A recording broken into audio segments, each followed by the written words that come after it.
Good morning 7th class. Lesson number 9 bicycle in good repair पढ़ रहे थे हम लोग, जिसके अंदर अब हमारा लास्ट पार्ट 4th बचा है।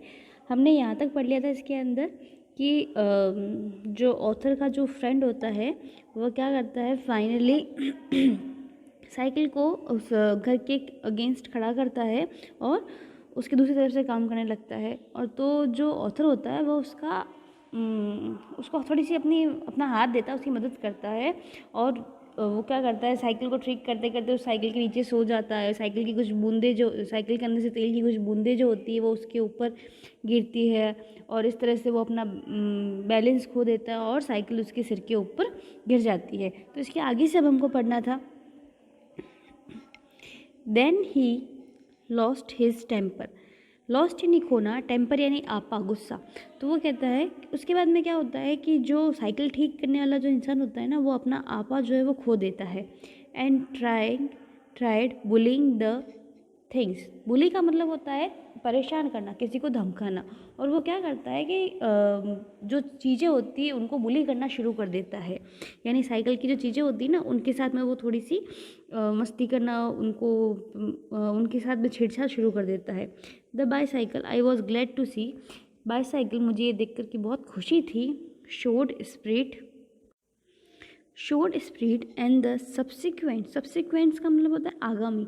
प्रोसीडिंग, कार्यवाही। डिजेनरेटेड का मतलब होता है गिरना, लुढ़कना। इनटू लिटिल एल्स यानी कम हो जाना किसी और की तुलना में। Then a rough and tumble file, एक झगड़े के मुकाबले between him and the machine. तो मुझे ये देख कर के बहुत खुशी हो रही थी कि जो बाईसाइकिल थी, जो कि अब तक अपनी जो है स्पीड दिखा रही थी, जो अब तक उसका साथ दे रही थी, और इतना सब होने के बाद में जैसे आगे की जो कार्यवाही होती है उसके अंदर उस आदमी के और मशीन के बीच की जो लड़ाई होती है, वो जो मुकाबला होता है, वह किसी और मुकाबले से थोड़ा कम हो जाता है। यानी कि वह जो ठीक करने वाला व्यक्ति होता है वह भी थक जाता है, और साइकिल भी जो है वो लगभग अब अपना जो स्पीड है वह ख़त्म कर देती है। One moment the bicycle would be on the gravel path. Gravel का मतलब होता है बजरी वाला रास्ता जो होता है, कंकर वाला रास्ता। तो वो क्या कह रहा है, एक क्षण तो साइकिल जो है वह कभी बजरी वाले रास्ते पे होती and he on top of it, और वह उसके ऊपर होता। द नेक्स्ट, अगले ही क्षण the position would be reverse, उनकी जो स्थिति थी वह बिल्कुल ही बदल जाती। ही ऑन द ग्रेवल पाथ, वह उस बजरी वाले कंकड़ वाले रास्ते पर होता। द बाईसाइकिल ऑन हिम, और साइकिल जो है वह उसके ऊपर होती।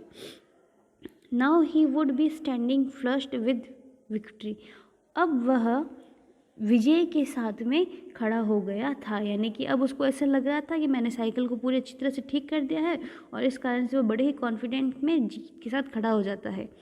The bicycle firmly fixed between his legs, और वह बाईसाइकिल को बड़ी ही मजबूती के साथ में अपने दोनों पैरों के बीच में पकड़ लेता है। बट हिज ट्रम्प का मतलब होता है उसकी जो विजय होती है, वुड बी शॉर्ट लिव्ड, उसकी जो जीत होती है, उसकी जो विजय होती है, बहुत ही कम समय के लिए होती है। बाय अ सडन, अचानक से। Quick movement it wood free itself, अचानक से तेज गति से क्या होता है, साइकिल जो है वो फ्री हो जाती है अपने आप ही। एंड टर्निंग अपॉन हिम, और उसकी तरफ मुड़ जाती है। यानी जो साइकिल का जो हैंडल होता है, क्योंकि उसने आगे का पार्ट ही सही किया था, आगे का पहिया ही सही किया था, तो जो आगे का पार्ट होता है वो उसकी तरफ मुड़ जाता है। Hit him sharply over the head with one of its handle, और उसकी तरफ मुड़ करके उसका जो हैंडल होता है उसे बड़ी ही तेज उसके सिर में वह आकर गिर पड़ता है। यानी कि साइकिल का जो हैंडल होता है वो निकल करके उसके सिर में आकर गिर पड़ता है। एट अ 1:45 डर्टी यानी गंदा, एंड डिशेल्ड का मतलब होता है अव्यवस्थित।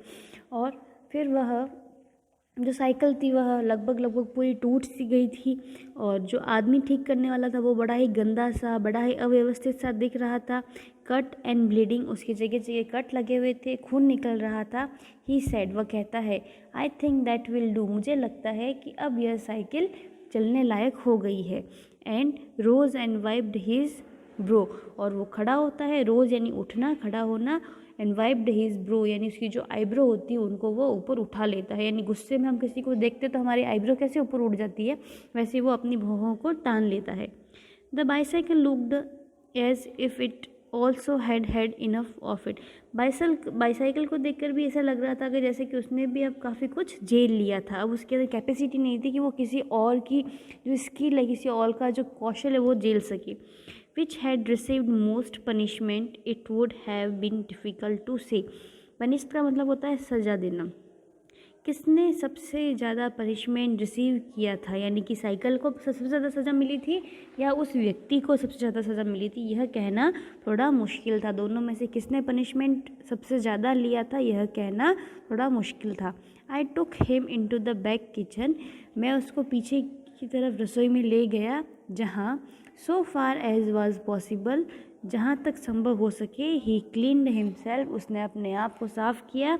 Then I sent him home, उसके बाद में मैंने उसको घर भेज दिया। तो इस तरह से एक उसका जो दोस्त था, जो अकौशल था लेकिन अपने आप को बहुत ज़्यादा स्किल्ड मानता था, उसने एक सही सलामत साइकिल को जो है पूरा तोड़ के ख़राब कर दिया। और फाइनली और तोड़ने पर भी उसके अंदर इतना कॉन्फिडेंस होता है कि वह लास्ट तक अपनी हार नहीं मानता है। और वो बोलता है कि जब वो साइकिल पूरी टूट भी जाती है तब भी वो क्या बोलता है कि अब मुझे लगता है कि यह चलने लायक हो गई है। तो इस तरह से ये आपका चैप्टर जो था वह कंप्लीट होता है।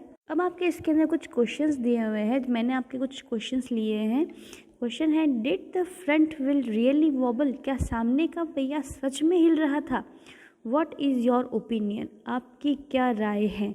Give a reason for your answer, अपने उत्तर का एक कारण बताइए।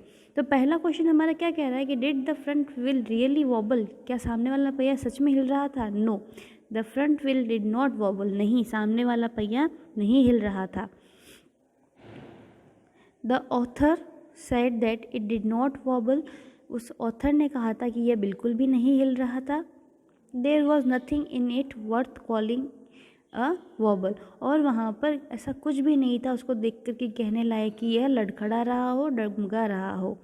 However after the author's friend was done with it, चाहे जो भी हो, लेकिन ऑथर के फ्रेंड के उस कौशल दिखाने के बाद में, यानी कि जब ऑथर के फ्रेंड ने उस साइकिल के पहिए को खोल करके सही किया था, it definitely started to wobble, तब वह निश्चित रूप से डगमगाने लगा था। यानी कि पहले तो वो पहिया बिल्कुल सही था, लेकिन बाद में जब उसने खोल करके वापस से इसको लगाने की कोशिश की थी, तब उसके बाद में वह हिलने लगा था।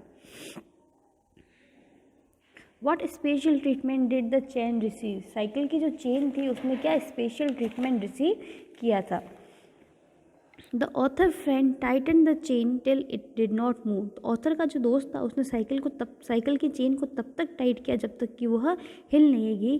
Then he loosen it until it was twice as loose as it was before, और उसके बाद में उसको इतना ढीला करता गया कि जब तक वह पहले से दुगुनी ढीली ना हो गई हो। तो ये स्पेशल ट्रीटमेंट जो है वह उसकी साइकिल की चेन को मिला था। The friend has two qualities, ऑथर के दोस्त के अंदर दो क्वालिटीज़ थी। He knows what he is doing, वह जानता था कि वह क्या कर रहा है। क्वालिटीज़ बता रहे, पहली क्वालिटी तो ये थी कि he know what is he doing, वह क्या वह जानता है कि वह क्या कर रहा है। And is absolutely sure it is good, और वह जानता है कि यह निश्चित रूप से अच्छा कर रहा है। Find the two phrases in the text which mean the same, अब हमको क्या करना है, इस चैप्टर के अंदर से उन दो वर्ड्स को ढूंढ करके निकालना है जिनका मीनिंग जो है वो इस लाइन के ऊपर बिल्कुल सही बैठता। तो जो हमारा फर्स्ट उसने क्वेश्चन में दे रखा है, he knows what he is doing, तो उसके लिए क्या हो जाएगा, चेयरी कॉन्फिडेंस, यानी कि उसका जो कॉन्फिडेंस था वह बहुत ज़्यादा था। एंड इनएक्सप्लिकेबल होपफुलनेस, और जो उसकी उम्मीद थी, जो उसकी अकथनीय उम्मीद थी, ये दोनों वर्ड जो है वह इन दोनों सेंटेंस के लिए बिल्कुल ही फिट बैठ रहे हैं। Are the two phrases which respectively show that the author's friend knew what he was doing and was absolutely sure that it was good. तो ये दोनों ही वर्ड जो है यह इन दोनों सेंटेंस के लिए बिल्कुल सही बैठ रहे हैं, और यही आपके बुक के अंदर दे रखे हैं।